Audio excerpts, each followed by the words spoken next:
아니, 할아버지, 그게 아니라니까요. 여기는 서울의 한 거리. 어느 미모의 여성이 큰 목소리로 누군가와 통화하는데요. 주변 사람들이 힐끗거리며 그녀를 쳐다보았죠. 과연 그녀에겐 무슨 일이 벌어졌길래 큰 소리로 누군가와 신경질적으로 통화했을까요? 사연 시작하겠습니다. 안녕하세요. 저는 일본에서 도쿄대 아시아문화학과에 다니고 있는 20대 여성 유키입니다.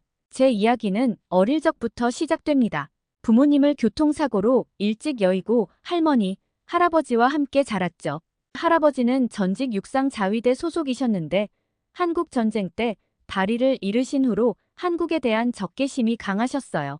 어린 시절, 저는 할아버지의 무릎에 앉아 할아버지의 이야기를 들으며 자랐습니다. 할아버지는 항상 일본의 위대함과 한국의 열등함에 대해 이야기하셨습니다.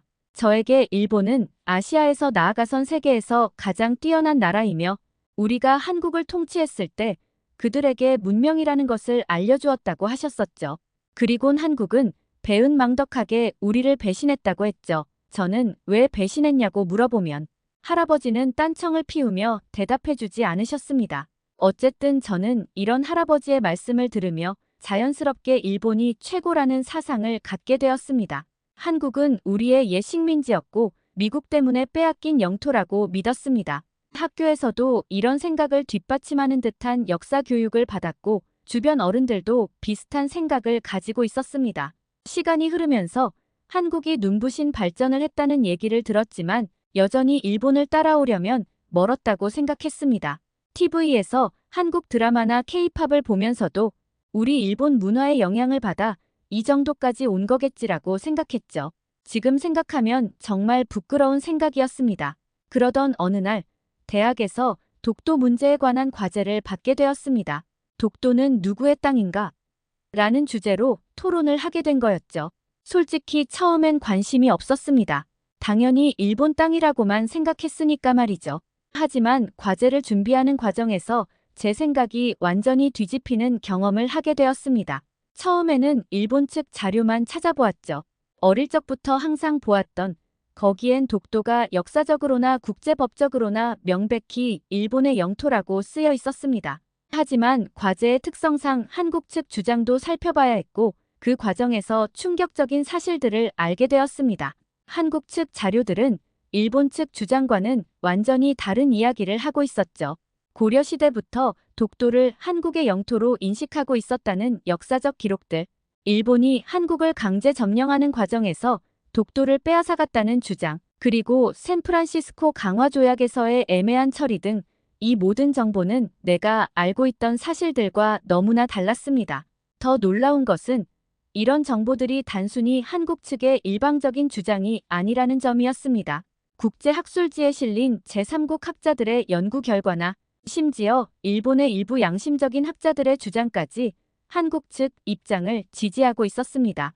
이 과정에서 저는 일본 교과서와 인터넷에 퍼진 정보들이 사실과 다르다는 걸 알게 되었죠. 독도 문제뿐만 아니라 일제강점기의 만행들, 위안부 문제, 강제징용 등 수많은 역사적 사실들이 왜곡되어 있었던 것이었습니다. 너무나 실망스러웠고 충격이었습니다. 내가 지금까지 믿어왔던 모든 것들이 거짓일지도 모른다는 생각에 머리가 어지러웠죠. 이 사실을 할아버지께 말씀드렸더니 할아버지는 펄쩍 뛰시며 말도 안 되는 소리라고 하셨습니다. 유키야, 그건 다 한국 놈들이 퍼뜨리는 거짓말이야. 넌 그런 거짓말에 속으면 안 돼. 우리 일본이 얼마나 위대한 나라인데 그런 쓰레기 같은 나라의 말을 믿다니. 할아버지의 반응은 예상했던 것보다 더 격렬했습니다. 그의 눈에서는 분노와 실망이 동시에 보였습니다. 저는 할아버지를 설득하려 했지만 그분은 듣지 않으셨습니다. 오히려 내가 반일 사상에 물들었다며 걱정하셨죠. 그때부터 저는 제가 알고 있던 것들이 잘못되었을 수도 있다걸 깨닫기 시작했습니다. 동시에 할아버지와의 갈등도 시작되었습니다. 식사 시간은 긴장의 연속이었고 서로 눈을 마주치는 것조차 어색해졌죠. 토론 후에 같이 토론했던 한국 측 친구였던 하나와 교수님께 이 문제에 대해 더 자세히 여쭤봤습니다. 교수님은 이 문제에 대해 매우 신중한 태도를 보이셨죠. 유키, 이런 역사 문제는 매우 복잡하고 민감한 주제입니다. 단순히 어느 한쪽의 주장만 듣고 판단해서는 안 됩니다. 양측의 입장을 모두 이해하고 객관적인 사실을 바탕으로 판단해야 해요. 그리고 무엇보다 직접 경험해보는 것이 중요합니다. 교수님의 말씀을 듣고 저는 한국에 직접 가보기로 결심했습니다. 물론 하나도 같이 가기로 했습니다. 하지만 이 결정을 할아버지께 말씀드렸을 때 할아버지는 격렬하게 반대하셨죠. 절대 안 돼. 한국은 위험해. 너희를 해칠 거야. 할아버지를 보면 모르겠니? 게다가 그런 나라에 가서 뭘 배우겠다는 거니? 할머니도 걱정스러운 표정으로 만류하셨지만 저의 결심은 확고했습니다. 저는 제 눈으로 직접 확인하고 싶었습니다. 결국 할아버지의 반대를 무릅쓰고 한국행 비행기에 올랐죠. 인천공항에 도착했을 때 저는 놀라움을 감출 수 없었습니다. 할아버지가 말씀하신 후진국의 모습은 어디에도 없었습니다. 오히려 일본의 나리타 공항보다 더 현대적이고 세련된 모습이었죠. 공항 직원들의 친절함과 효율적인 시스템에 또 한 번 놀랐습니다. 하나와 저는 서울 시내로 향했습니다. 지하철을 타고 이동하는 동안 우리는 계속해서 감탄사를 연발했습니다. 깨끗하고 현대적인 지하철, 모든 사람들이 사용하고 있는 최신 스마트폰들, 그리고 도시 곳곳에 보이는 첨단 기술들. 이 모든 것이 할아버지의 말씀과는 정반대였습니다. 숙소에 짐을 풀고 우리는 바로 서울 탐험에 나섰죠. 밤이 늦었음에도 불구하고 거리는 여전히 활기찼습니다.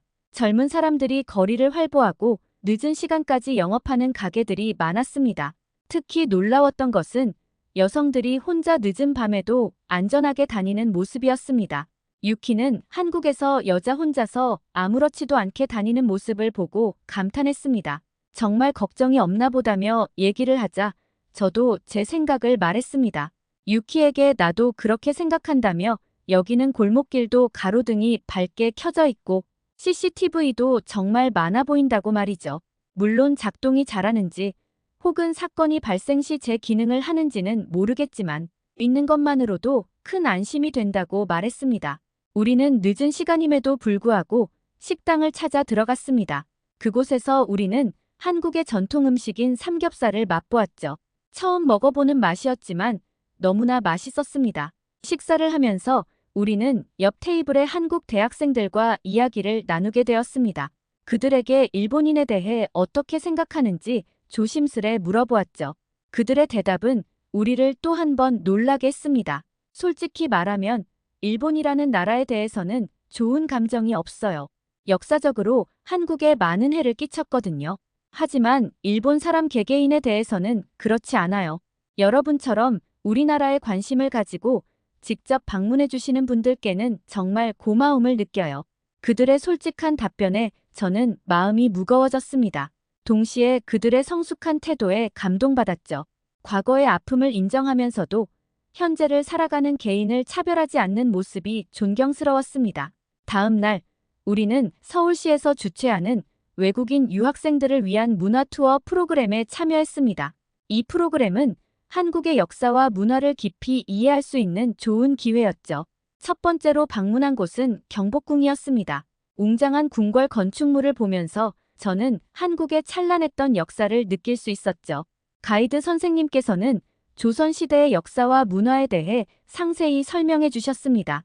이 경복궁은 1395년에 처음 지어졌습니다. 조선 왕조의 법궁으로 500년 넘게 한국의 중심지 역할을 했죠. 하지만 아쉽게도 일제강점기 때 많은 건물들이 파괴되거나 훼손되었습니다. 가이드의 말에 저는 가슴이 아파왔습니다. 일본이 이 소중하고 아름다운 문화유산을 훼손했다는 사실이 너무나 부끄러웠습니다. 동시에 포기할 법도 한데 이렇게 복원해낸 한국인들의 노력과 의지에 감동받았죠. 경복궁을 나와 우리는 국립고궁박물관으로 이동했습니다. 이곳에서 우리는 조선 왕조의 유물들을 직접 볼 수 있었죠. 특히 인상 깊었던 것은 의궤였습니다. 가이드 선생님께서는 이 의궤에 대해 설명해 주셨습니다. 의궤는 조선시대 왕실의 주요 의식과 행사를 기록한 책입니다. 이 의궤들 중 상당수가 일제강점기 때 일본으로 반출되다가 최근에야 돌아왔습니다. 이 이야기를 들으며 저는 일본이 한국의 문화재를 얼마나 많이 가져갔는지 그리고 그것이 한국인들에게 얼마나 큰 상처였는지를 깨달았죠. 문화재 반환 문제가 단순히 물건의 소유권 문제가 아니라 한 민족의 정체성과 자존심의 문제라는 것을 이해하게 되었습니다. 점심시간에는 한국의 전통 음식을 체험하는 시간을 가졌습니다. 비빔밥, 불고기, 김치 등 다양한 한식을 맛보며 우리는 한국 음식 문화의 깊이를 느낄 수 있었죠. 특히 김치의 다양한 종류와 맛에 놀랐습니다. 일본에서 먹어본 김치와는 차원이 다른 맛이었습니다. 식사 후에는 한복 체험 시간이 있었죠. 아름다운 한복을 입고 궁궐 안을 거닐며 사진도 찍었습니다. 한복의 우아한 선과 화려한 색감에 매료되었죠. 일본의 기모노와는 또 다른 매력이 있었습니다. 이 경험은 정말 특별했고 한국의 전통 의상의 아름다움을 직접 느낄 수 있었습니다. 오후에는 서울 시내 투어가 이어졌죠.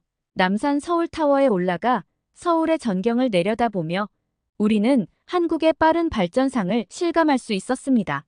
끝없이 펼쳐진 고층 빌딩들과 그 사이로 보이는 한강의 모습은 마치 살아있는 유기체 같았죠. 가이드 선생님께서는 서울이 어떻게 현대적인 도시로 변모했는지, 그 과정에서 어떤 어려움이 있었는지 설명해 주셨습니다. 서울은 한국 전쟁 이후 폐허가 된 도시였습니다. 하지만 불과 60년 만에 세계적인 대도시로 성장했죠. 이 과정에서 많은 어려움이 있었지만 한국 사람들의 끈질긴 노력으로 이를 극복했습니다. 이 말을 들으며 저는 한국인들의 근면성과 끈기에 대해 새롭게 알게 되었습니다. 동시에 이런 발전 과정에서 사라진 것들에 대해서도 생각하게 되었죠. 현대화의 이면에 있는 전통의 상실, 급격한 변화로 인한 사회적 문제들. 이를 통해 저는 발전이란 것이 단순히 외적인 성장만을 의미하는 것이 아니라는 것을 깨달았습니다. 이어서 우리는 인사동으로 이동했습니다. 이곳에서 우리는 한국의 전통 공예품을 구경하고 직접 만들어보는 체험을 할 수 있었습니다. 전통 도자기 만들기, 한지 공예 등을 체험하면서 한국의 섬세한 공예 기술을 직접 경험할 수 있었죠. 특히 한지의 아름다움과 질긴 특성에 놀랐습니다. 수백 년이 지나도 변하지 않는 한지의 특성은 한국 문화의 지속성을 상징하는 것 같았죠. 저녁에는 한강 유람선을 탔습니다. 밤으로 비춰는 서울의 모습은 정말 아름다웠죠. 유람선에서 우리는 다른 나라에서 온 여행객들과 대화를 나눌 수 있었습니다. 그들 중 많은 사람들이 일제강점기에 대해 알고 있었고 한국이 그 시기를 극복하고 발전한 것에 대해 감탄했습니다. 특히 한 베트남 유학생과의 대화가 기억에 남았죠. 그 학생은 베트남도 식민 지배를 겪었지만 한국처럼 빠르게 발전하지 못했어요. 한국의 발전 모델은 우리에게 큰 희망이 됩니다. 라고 말했습니다. 이 말을 들으며 저는 한국의 경험이 다른 나라들에게도 영감이 될 수 있다는 것을 알게 되었습니다. 다음 날, 우리는 일제강점기의 흔적을 찾아보는 특별한 투어에 참여했습니다. 첫 번째로 방문한 곳은 서대문형무소 역사관이었죠. 이곳은 일제시대에 독립운동가들이 투옥되고 고문받았던 장소였습니다. 역사관에 들어서는 순간 저는 무거운 침묵에 휩싸였습니다. 좁고 어두운 감옥셀, 고문 도구들, 그리고 독립운동가들의 사진과 이야기들, 이 모든 것이 나의 마음을 무겁게 했습니다. 특히 독립운동가들이 겪었던 고문과 고통에 대한 전시를 보면서 저는 눈물을 멈출 수 없었죠. 가이드 선생님의 설명을 들으며 저는 이곳에서 일어난 잔혹한 일들이 실제로 일어났다는 사실, 그리고 그것이 내 조국 일본에 의해 자행되었습니다는 사실에 큰 충격을 받았죠. 동시에 이런 극심한 고통 속에서도 끝까지 자유와 독립을 위해 싸운 한국인들의 용기와 의지에 깊은 감동을 받았습니다. 한 독립운동가의 유언을 읽으면서 저는 역사의 아픔이 단순히 과거의 일이 아니라 현재까지 이어지고 있다는 것을 깨달았습니다.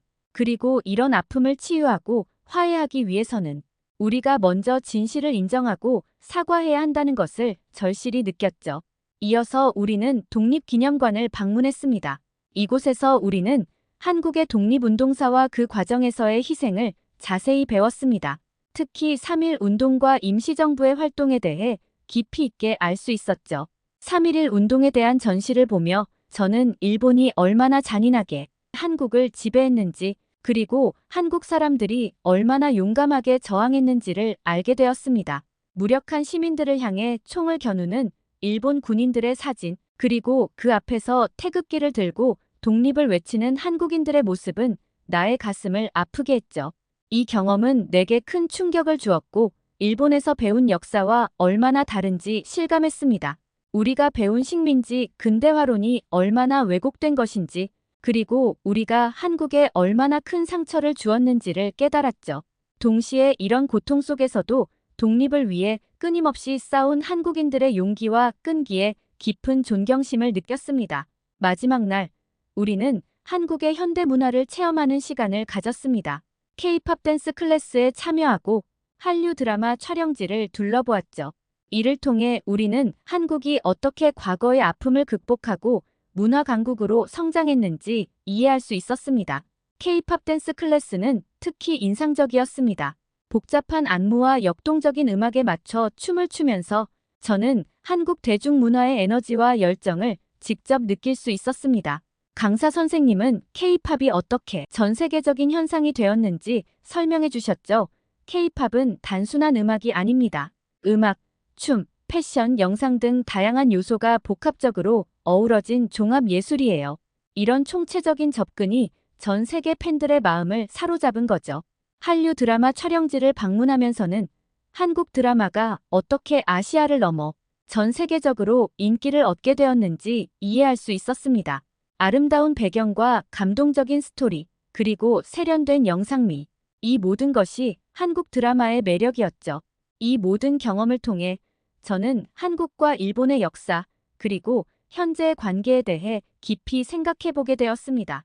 일제강점기는 한국인들에게 여전히 아픈 기억이지만 그들은 그 아픔을 극복하고 놀라운 발전을 이뤄냈죠. 오히려 그 고통의 역사를 바탕으로 더 강하고 창의적인 문화를 만들어냈다는 점이 놀라웠습니다. 한국에서의 마지막 날, 우리는 남산타워에 올라가 서울 전체를 바라보았죠. 끝없이 펼쳐진 도시의 풍경을 보며 저는 한국의 과거와 현재, 그리고 미래에 대해 깊이 생각했습니다. 이 여행은 나에게 단순한 관광이 아닌 역사와 문화에 대한 깊은 이해의 시간이었습니다. 할아버지께서 말씀하신 한국의 모습과 내가 직접 본 한국은 너무나 달랐습니다. 할아버지의 편견과 고정관념이 얼마나 잘못되었는지를 깨달았고, 동시에 일본이 과거에 저지른 잘못에 대해 깊이 반성하게 되었습니다. 하지만 이 사실을 할아버지에게 전하고 싶어서 통화했습니다. 하지만 할아버지는 다 거짓이라며 대답해 주셨죠. 저는 대화가 되지 않자 할아버지에게 아니, 할아버지 그게 아니라니까요. 그러자 깜짝 놀라며 할아버지는 또다시 다 거짓이라며 일본에 와서 이야기하자고는 전화를 끊으셨습니다. 저는 일본으로 돌아온 후 할아버지와 긴 대화를 나눴습니다.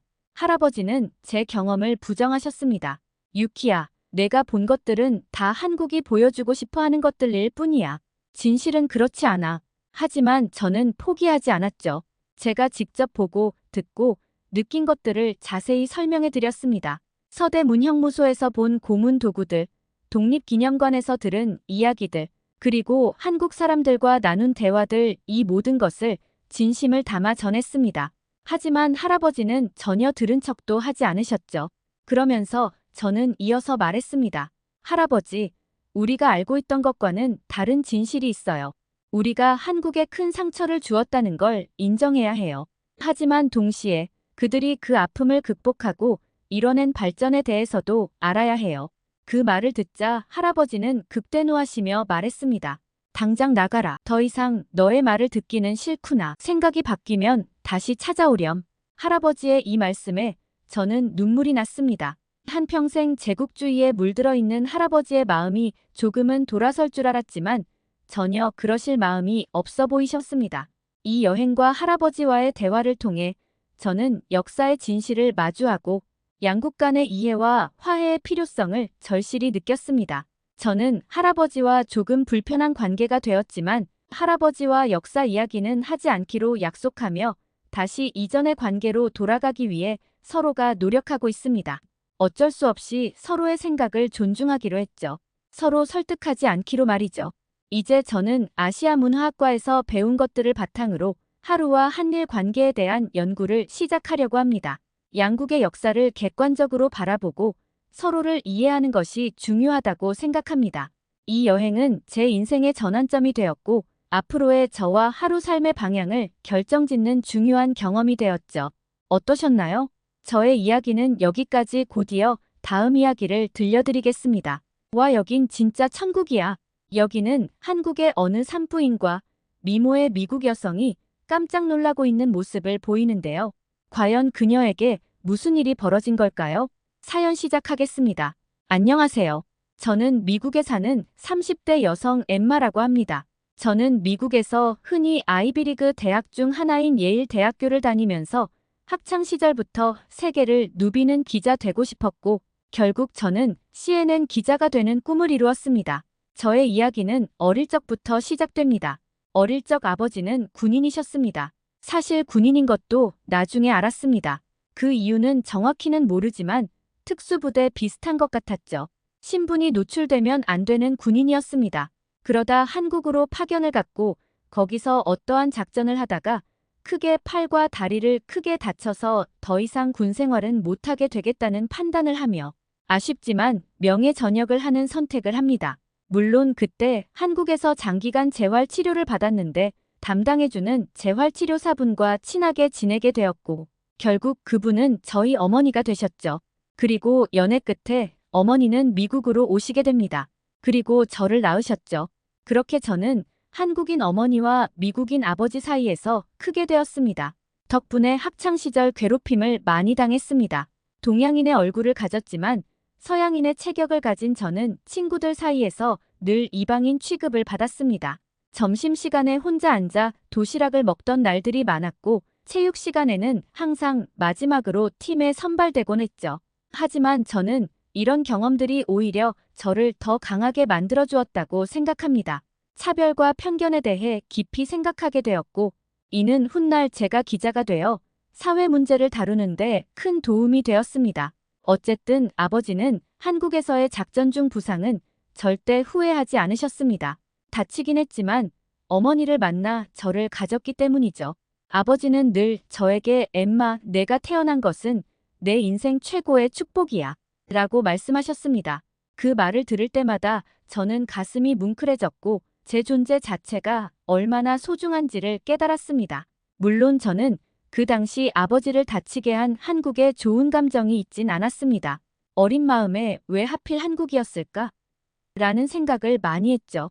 하지만 시간이 지나면서 제 생각은 조금씩 바뀌기 시작했습니다.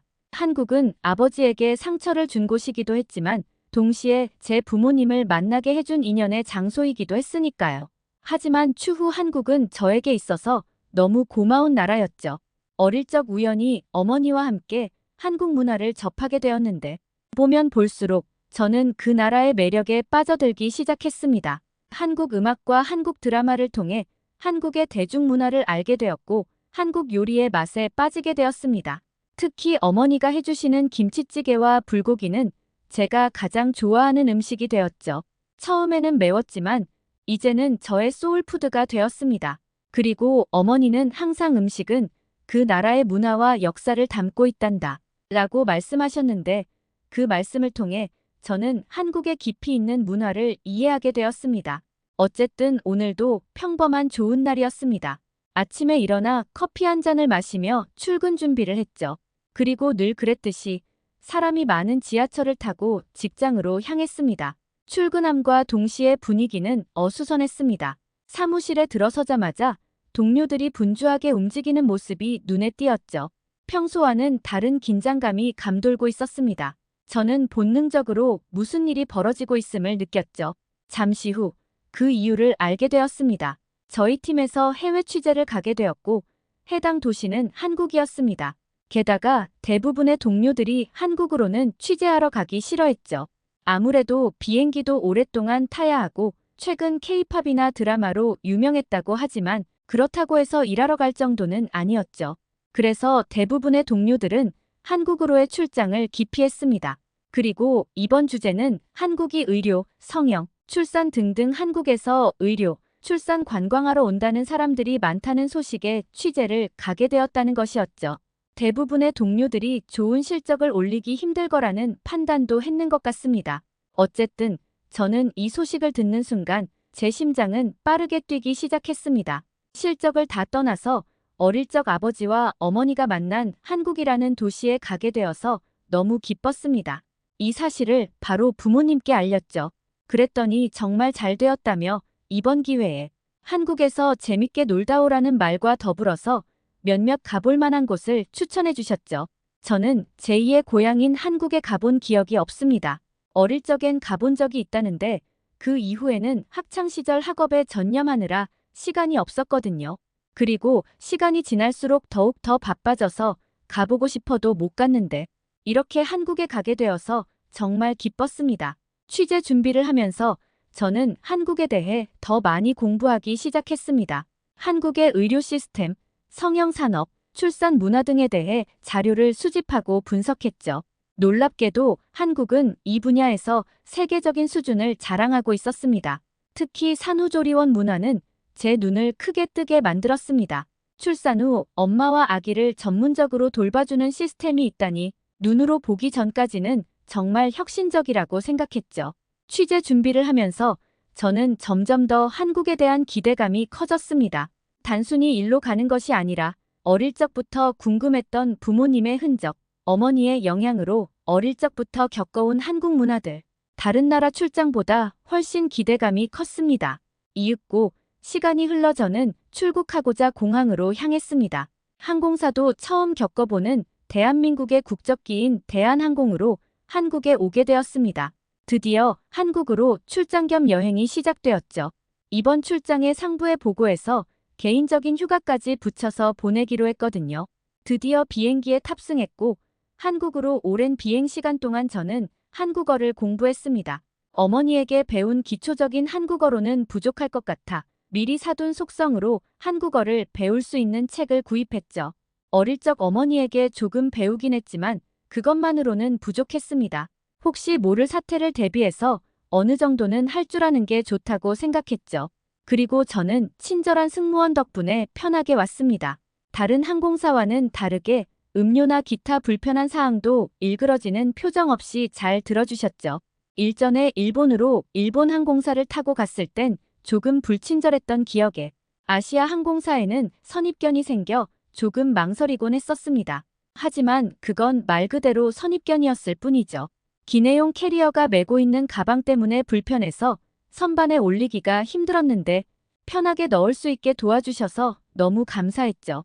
게다가 음료나 불편한 점이 없는지 항상 체크해 주셨고 한국어 공부를 하고 있는 제 모습을 보고는 약간의 팁도 주시면서 궁금한 점 있으면 물어보라고 하셨죠. 덕분에 정말 편안한 여행을 했고 드디어 인천국제공항에 도착했습니다. 비행기에서 내리는 순간 저는 깊은 숨을 들이마셨습니다. 그리고 주변을 둘러보며 드디어 한국에 왔음을 실감했죠. 그리고 한국은 빠르게 행동하는 습관이 있다고 들었지만 이렇게 빠른 일처리를 보일 줄 몰랐습니다. 엄청 많은 사람이 동시에 입국해서 심사가 정말 길어질 줄 알았는데 입국 심사는 정말 빠르게 진행되었죠. 미국이었으면 1시간은 기다렸을 텐데 30분도 채 되지 않아 끝났습니다. 저는 정말 기분이 좋았죠. 하지만 내려서 짐을 찾고 가는 도중 사건이 발생합니다. 제가 모르고 남의 캐리어를 가지고 가는 사건이 발생했습니다. 공항은 매우 붐볐고 비슷한 디자인의 캐리어가 많아 실수로 다른 사람의 짐을 가져가게 된 것이었죠. 처음에는 제 실수를 깨닫지 못했습니다. 하지만 출구로 향하던 중 캐리어에서 꺼낼 물건이 있어서 열어봤는데 제 것이 아니었죠. 순간 당황했습니다. 한국에 도착하자마자 이런 실수를 하다니 정말 황당했죠. 어떻게 해야 할지 몰라 우왕좌왕하고 있을 때 로밍을 마친 제 핸드폰으로 연락이 왔습니다. 다행히도 제 짐을 가져간 분이 연락을 주신 것이었습니다. 우리는 서로의 짐을 바꾸기 위해 안내데스크 근처에서 만나기로 했습니다. 그리고 멀리서 다가오는 가방의 주인을 만나게 되었습니다. 그는 멀리서 보아도 큰 키에 남자답게 생긴 외모로 엄청난 호감형이었습니다. 그 남자의 가방이 제 가방임을 알아보고 그 남자를 향해 손을 흔들었습니다. 저는 가방 주인에게 정말 죄송하다는 말과 함께 멀리 가지 않아 다행이라고 했었죠. 다행히 상대방 남자분도 마찬가지로 다행이라고 늦게 발견했으면 더 큰일 났을 거라고 했죠. 그 남자의 너그러운 태도에 저는 마음이 놓였습니다. 다시 한번 미안하다는 말과 함께 기회가 되면 식사 대접을 하겠다고 말했지만 그 남자는 괜찮다고 하며 사실 제가 서울에서 음식점을 운영하고 있다고 해서 거절한 거라 했죠.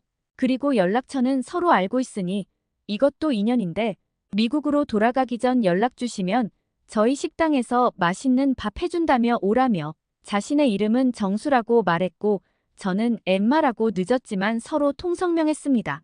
저는 그의 친절함에 저는 감동했습니다. 비록 처음 오자마자 큰 실수를 저질렀지만 잘 해결되어서 너무 기쁘다는 생각과 함께 어쩌면 키 크고 호감형인 정수 씨와 인연이 되었다는 생각에 기분이 좋았습니다. 연락처를 교환한 후 우리는 각자의 길로 헤어졌습니다. 하지만 왠지 모르게 정수와 다시 만나게 될 것 같은 예감이 들었습니다. 왠지 그런 느낌 있지 않나요? 한국 드라마에 보면 결국 잘 되는 느낌 말이죠. 비록 현실은 드라마가 아니지만 저에게도 그런 로맨스가 찾아오길 바라며 다음 일정을 이어나갔습니다.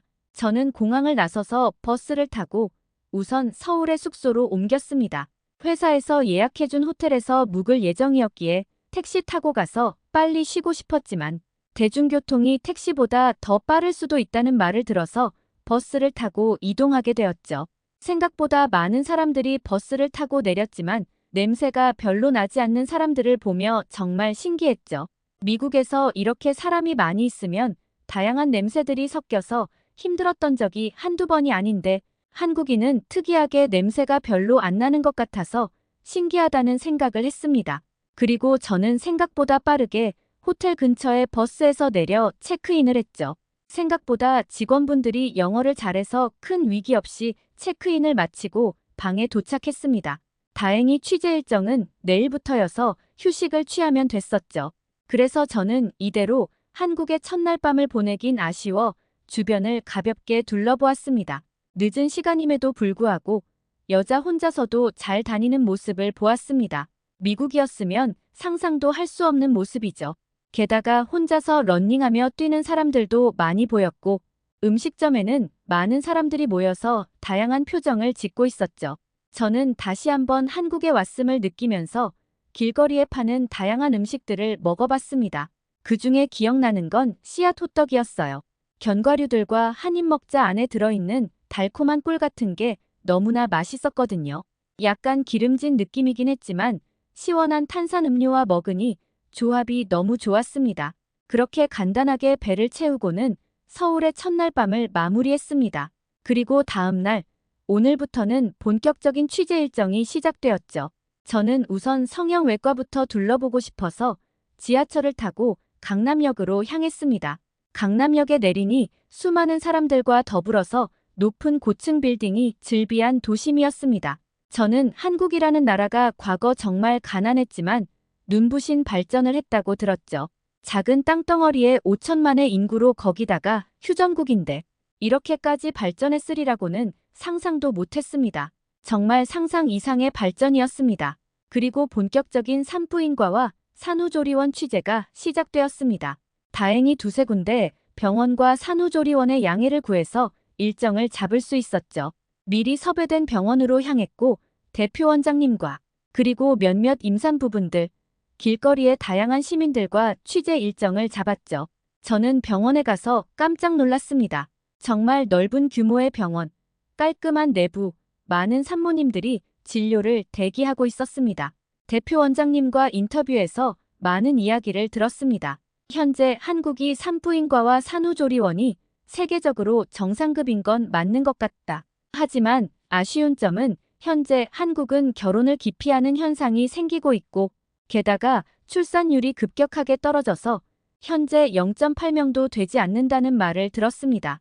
결국 결혼을 하지 않은 현상과 출산을 기피하는 사회적 분위기에 출산율이 급격하게 떨어지고 있고 이는 추후 엄청난 문제를 낳는다는 이야기를 들었습니다. 덕분에 산부인과도 잘 되는 곳, 시설 좋은 곳에만 쏠림 현상이 발생한다 했죠. 게다가 잘 안 되는 곳은 폐업하는 곳도 많았고 대학교에서는 인기가 없는 학과라 지원도 제대로 없어서 고충이 많다고 해주셨습니다. 물론 지금도 많아 보이지만 손님도 줄어든 편이라고 해주셨고요. 많은 대화를 나누며 대표 원장님과의 인터뷰를 종료하고 진료 순서를 기다리는 산모님들과 인터뷰를 했습니다. 배가 많이 나오지 않아 인터뷰하기 불편함 없는 산모님을 대상으로 가볍게 인터뷰를 진행했죠. 대부분의 산모님들도 마찬가지였습니다. 거주하는 곳에 산부인과도 있지만 어쩔 수 없이 최신 장비가 갖춰진 인기가 좋은 산부인과를 찾아갔었고 쏠림 현상으로 인해 대기는 이전보다 더 길어진 느낌이라고 했죠.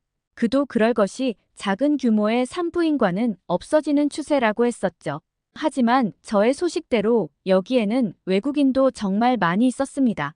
다양한 나라에서 왔었는데 순수히 출산을 위해 한국에 머무는 사람도 있었고 남편 혹은 본인 직장이 한국에 있어서 살다가 결혼하고 찾아오는 경우도 정말 많았습니다.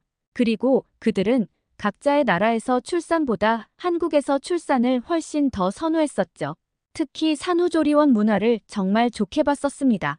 대부분 산후조리가 없는 나라가 많다 보니 산모를 이렇게 챙겨주는 모습에 반하게 되었다고 했죠. 저는 그 궁금증을 해결해보러 해당 병원의 산후조리원으로 이동했습니다. 대부분 산부인과는 산후조리원과 같이 운영하는 형태였고 출산 후 최소한의 회복하고 나서 바로 조리원으로 이동하는 시스템이었습니다. 코로나 때도 철저한 관리가 되어서 아이가 코로나에 걸리는 일은 극히 드물었다고 합니다. 특히 미국에서는 볼 수 없는 시설과 서비스에 저는 입을 다물지 못했습니다. 병원을 떠올리며 불편한 침대가 아닌 등급을 나누긴 했지만 가장 저렴한 객실도 가정집보다 좋은 침대, 객실 안에는 산모가 필요한 대부분의 것들이 다 있었습니다.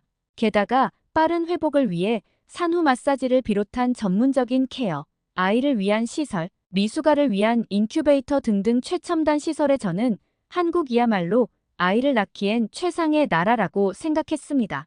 정말 아이를 가지고 출산 그 이후 2주에서 4주까지 산후조리원에서 케어받으며 원스톱으로 다 해결할 수 있는 시스템 산모들이 편안하게 쉬며 마사지, 필요에 따라 전문적인 케어, 식사부터 운동 등등 산모를 위한 모든 것들, 그리고 나의 아이를 위한 최첨단 시설, 이런 것들을 보며 저는 이곳이야말로 진정한 천국이구나라는 생각이 들었습니다. 외국엔 없는 시스템이라 정말 큰 충격을 먹게 되었습니다. 미국에서는 출산 후 바로 집으로 돌아가는 것이 일반적인데 이곳에서는 2주에서 4주 동안 전문적인 케어를 받을 수 있다니 정말 놀라웠습니다. 산모들의 식사부터 운동, 마사지까지 모든 것이 체계적으로 관리되고 있었죠. 이런 경험들을 하면서 저는 점점 한국의 의료 시스템에 매료되기 시작했습니다. 그리고 문득 언젠간 저도 결혼을 하고 아이를 낳는다면 한국에서 낳고 싶다는 생각이 들기도 했었죠. 취재를 마치고 저녁이 되자 배가 고파졌습니다. 한국의 맛있는 음식을 먹어보고 싶어 주변을 돌아다니다가 오늘은 맛있는 음식을 먹어보자 했고 사람들이 많이 기다리고 있는 어느 식당에 들어가게 되었습니다. 그 식당은 돼지고기를 구워주는 식당이었죠. 그리고 대기를 30분 정도 해야 함에도 불구하고 저는 사람들이 이렇게 기다리는 데는 이유가 있다는 생각에 기다리게 되었습니다. 그러다가 기다림 끝에 입장하게 되었는데 놀랍게도 낯익은 모습을 보게 되었습니다. 그는 바로 공항에서 제 캐리어와 바뀌었던 상대방인 정수가 보였습니다. 저는 정수 씨를 보며 반갑게 인사를 했죠. 정수 씨는 저를 보고 반갑게 맞아주었습니다. 여기서 만나다니 정말 반갑다는 말과 더불어서 안 그래도 연락 한번 드리려고 했는데 이렇게 만나게 되어서 다시 한번 정말 반갑다고 했습니다. 정수는 친절하게 자리를 안내해 주었고 이 식당의 대표 메뉴를 추천해 주었습니다. 저는 추천 음식을 주문했고 정수 씨는 바빴지만 중간중간 여유가 있을 때 혼자 있는 저의 테이블로 다가와서 많은 이야기를 나눴죠. 한국에는 어떻게 오게 되었는지, 이 식당에는 어떻게 오게 되었는지 등등 정말 많은 이야기를 나누었습니다. 반대로 저는 정수 씨에게 왜 미국에서 오게 되었는지 등등 많은 질문을 하며 우리는 친해진 계기가 되었습니다. 정수 씨가 운영하는 고깃집에 대해서 이야기해 주었고 저는 기자가 된 이야기를 해주었죠. 우리는 서로의 문화와 경험을 이야기하며 시간 가는 줄 모르고 대화를 나누었습니다. 가게에는 사람이 한 명씩 떠나며 비어져 가기 시작할 무렵 정수 씨는 이왕 이렇게 된 거 가게 문 닫고 얘기를 좀 더 나누자고 했었죠. 그리고 정수 씨와 많은 대화를 느끼며 서로는 동질감과 함께 호감을 느꼈습니다. 정수 씨도 어릴 적 힘들게 살아온 경험이 있었고 저 또한 마찬가지였죠. 어릴 적 얘기까지 오랜 시간 이야기를 나누었죠. 그렇게 밤은 깊어졌고 저와 정수 씨는 내일을 준비해야 했죠. 우리는 아쉽게 작별 인사하며 다음을 기약했습니다.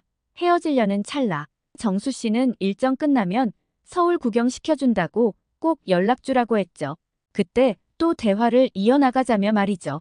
저는 좋다고 했고 정수 씨와 일정 끝난 후 휴가 중 하루 정도는 같이 보낼까 했습니다.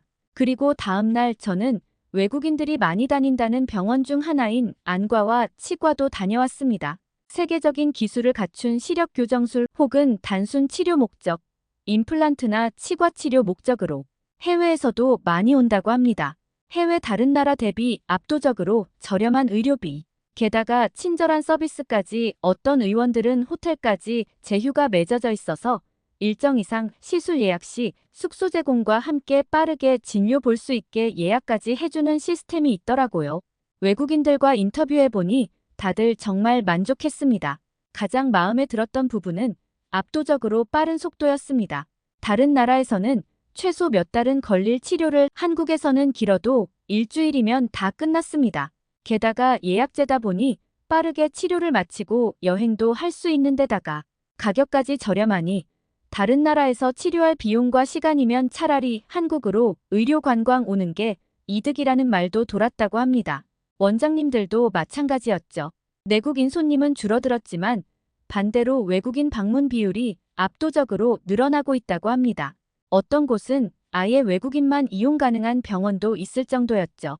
저는 그 다음날 대학병원의 난이도 있는 암이나 다른 희귀병 수술까지 교수님들까지 인터뷰를 마치며 한국에서의 일정을 마쳤습니다. 인터뷰하면서 느낀 점은 한국은 정말 좋은 곳이었다는 점입니다. 생각보다 의료 수준이 높았으며 서비스와 빠른 치료 면에서는 압도적인 역량을 발휘하고 있는 나라였습니다. 하지만 그 서비스와 한국의 건강보험 혜택을 악용하는 외국인들이 많다고 합니다. 큰 문제라고 하는데요.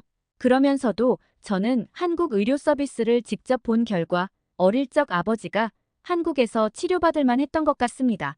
취재하면 할수록 살고 싶은 나라로 바뀌었죠.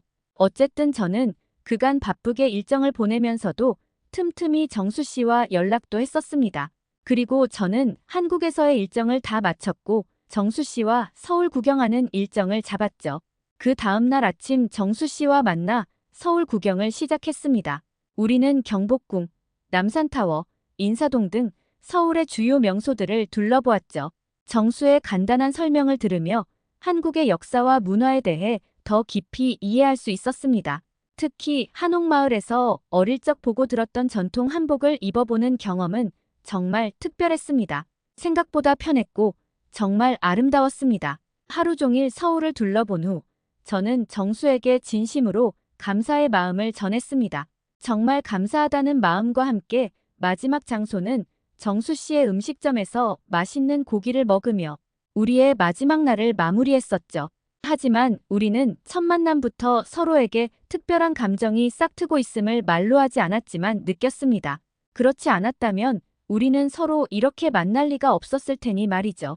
그렇게 우리는 마지막 날을 보내며 다음에 꼭 만나길 기대했습니다. 저는 그렇게 한국에서의 일정을 마무리하고 미국으로 돌아가 다시 일상으로 돌아갔습니다. 그리고 한국에서의 취재를 정리해서 기사화한 결과 말 그대로 대박이 나서 팀장님에게 엄청난 칭찬을 받았죠. 그리고 이사님에게 호출받아 이사님 사무실로 가게 되었죠. 거기서 이사님은 또 다른 제안을 해주셨는데요. 아쉽지만 저의 이야기는 여기까지입니다. 뒤에 이어질 놀라운 정수 씨와의 이야기는 이번 화가 반응이 좋아 댓글에서 다음 화를 많이 요구한다면 들려드리겠습니다. 여기까지 엠마 기자의 의료 관광 사연이었습니다. 여러분의 생각을 댓글로 적어주세요. 좋아요와 구독은 저에게 큰 힘이 됩니다. 오늘도 감동 가득한 하루 되세요. 세계 감동 실화였습니다.